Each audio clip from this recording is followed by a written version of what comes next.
Hello everybody and welcome to the Geek Corner review. And just to say real quick, it's actually the first Geek Corner show after the 100th episode of Mr. J's Geek Corner. And if y'all haven't seen that yet, definitely go see it. My wife and I worked very hard on it, especially Ellen. It is an extensive tour of Mr. J's Geek Corner. So, and we had a lot of fun doing it. We worked really hard on it. She worked really hard filming and editing, and I appreciate everything she did. I love you, honey.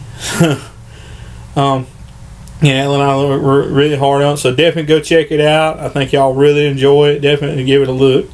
But today I'm gonna be doing a review of a movie that came out just this year, and didn't get to see it when it came out. But it was, but we really wanted. Ellen and I really wanted to see it, and that movie is, you see right there, SpongeBob movie, Sponge Out of Water. And last year I mentioned it as part of my coming attractions for 2015, and due to circumstances beyond our control, I think you know what I mean.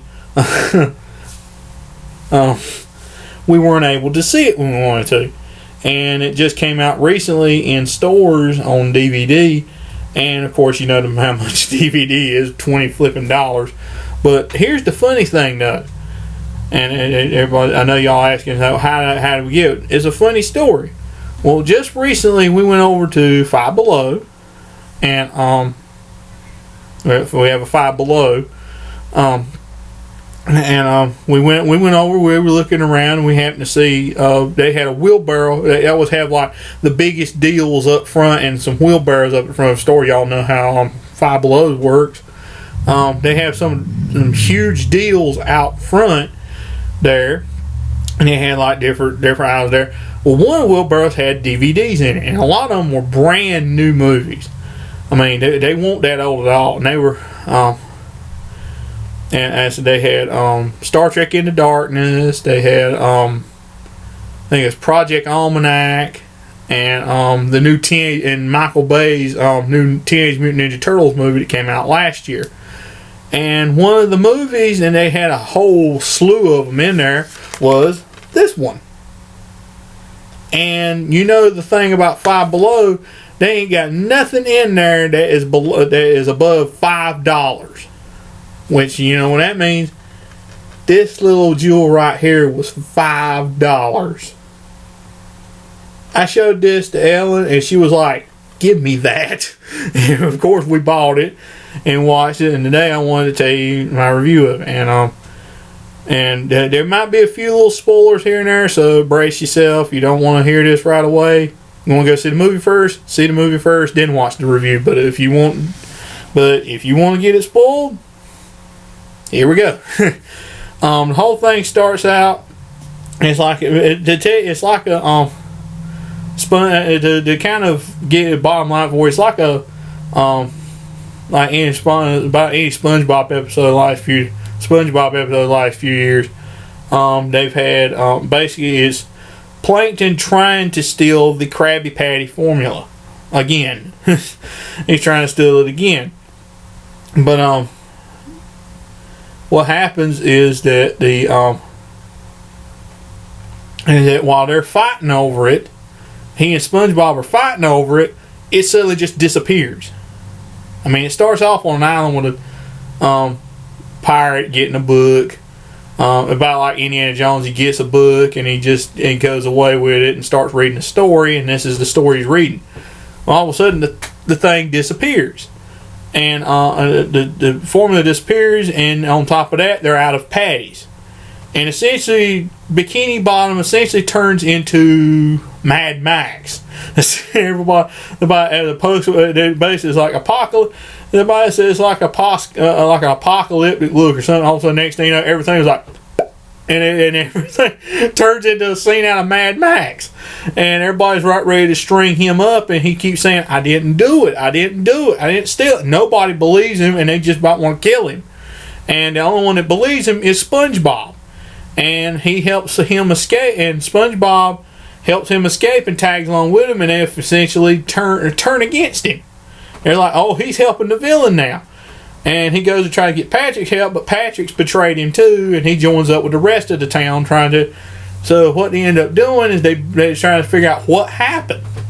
And they build a time machine to go back in time and try to stop it. And of course there's like funny events going on with that. They go back in time and try to stop it, but they can't. And eventually they're right ready to kill SpongeBob, but then they start smelling one thing leads to another, and they end up somehow the time machine ends up destroyed, and they can't go back and they end up about to kill SpongeBob, and then they start smelling Krabby Patties, which leads them up into going on land, and they had to go on land, and they basically track it down, and it's and essentially it's the and a food truck has stolen the formula. And I'm kind of leaving out some major plot thing. I'm not going to spoil everything for you. But basically, he steals a formula, and he starts making his own Krabby Patties and starts making his money of his own.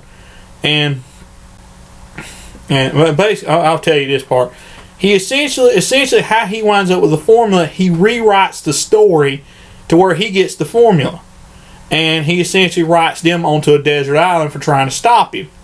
And then they start writing something on, and they ended up with one page out of the book. And circumstances from earlier in the movie, they wind up with a page of their own.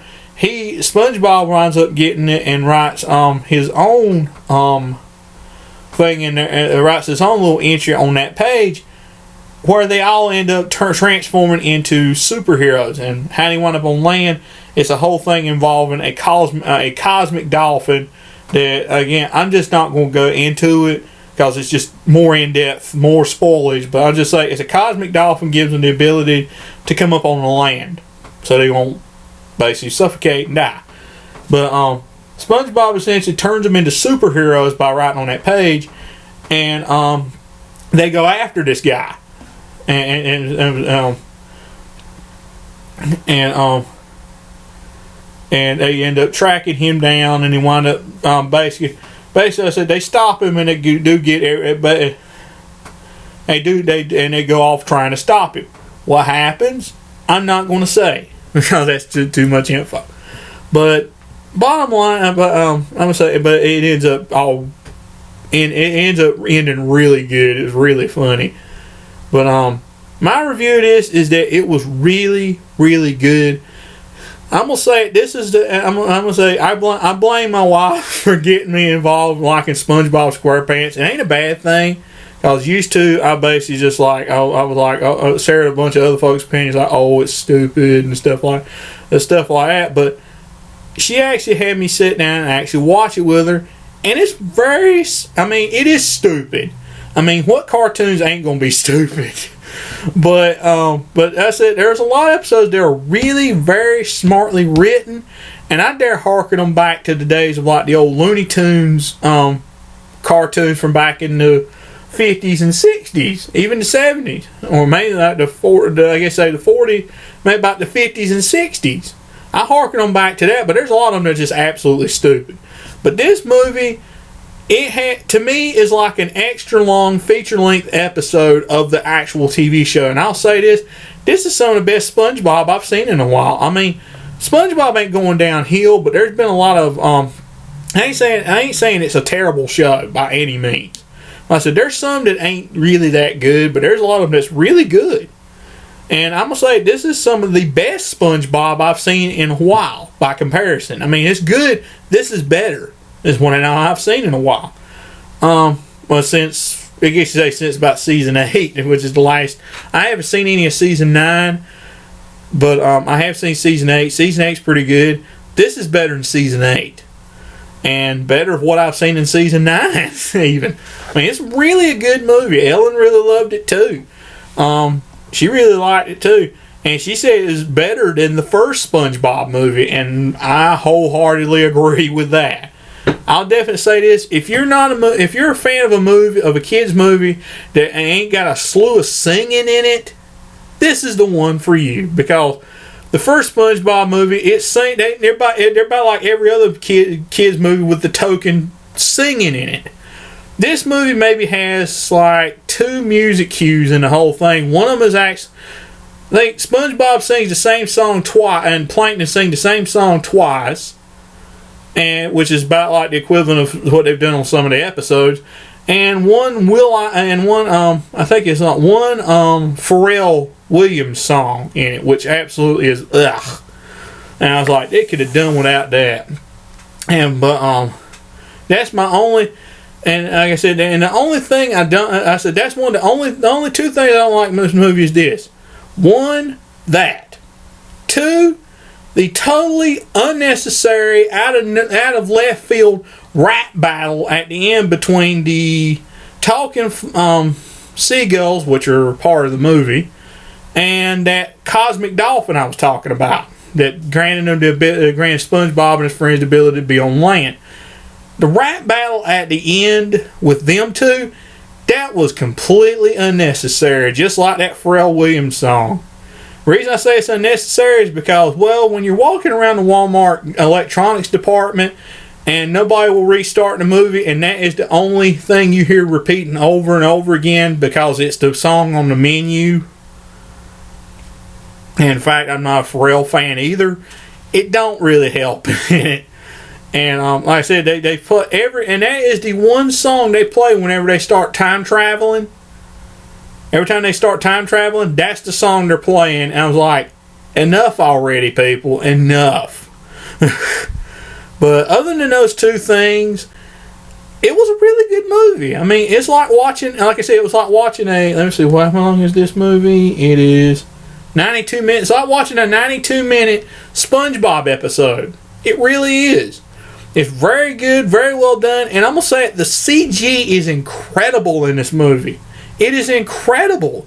I mean, you look at them, you look at the CG in this movie, I've seen them do like CG to real life stuff like that. This was the best I'd ever seen out of anybody. I mean, the fact that, excuse me, I accidentally bit my tongue. Weird that, yeah. Sorry about that. I said, this is, it looks like toys.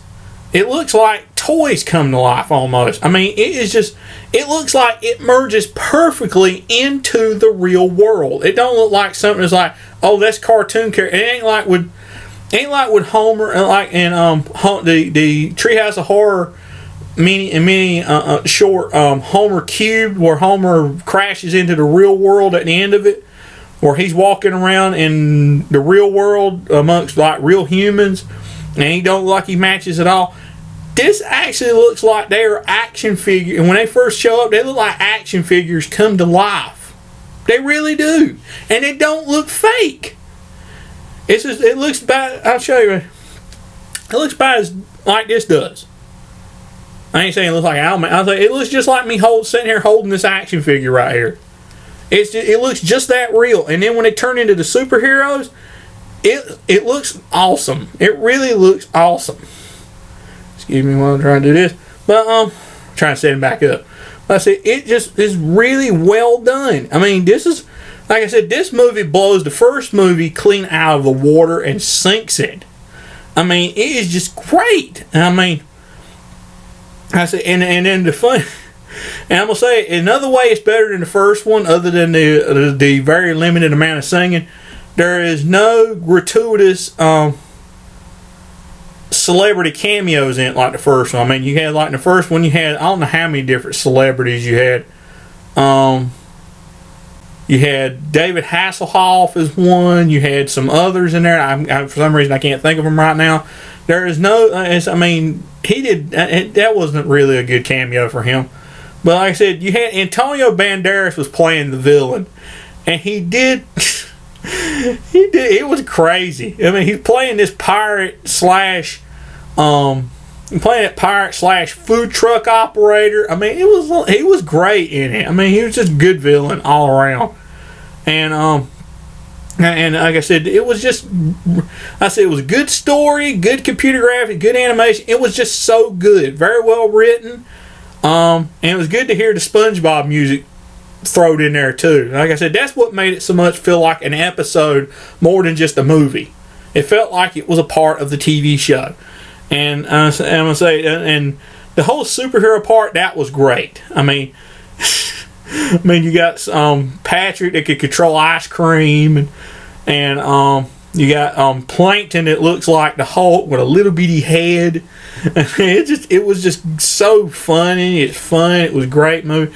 I'm gonna say I give it a 5 out of 5, 10 out of 10 if I can. I give it a 5 out of 5. It was a really good movie. I said, the two flaws. Other than the flaws of the Pharrell song constantly being repeated over and over again, and the the unnecessary rap battle at the end, I'm gonna say it. The movie itself kind of covers that. It kind of covers that over. The goodness of the movie outweighs those two little mistakes, and that's why I give it a 5 out of 5. But what do y'all think? Have y'all seen this movie yet? And if you have, what is your opinion on it? Let me know. And as always, drop your comments in the comment box. I love to hear what y'all had to say about this subject. And if y'all haven't seen the SpongeBob movie yet, I haven't seen SpongeBob's movie, Sponge Out of Water yet, go get it. If you have a Five Below near you, go find a copy. Go find you a copy. And if you don't have one near you, go get it in Redbox. Go to Redbox and rent it, because it's definitely worth your money. And that's all for this week's. That's all for this Geek Corner review. And if there's and as always, you have any comments about any of the shows, drop them in the comment box. If there's something you would like for me to do a review on, let me know. Drop it in the comment. Drop the idea in the comment box. I'd love to hear what y'all recommend. As always, like, subscribe, share with all your friends, tell all your friends, and I'll see y'all next time.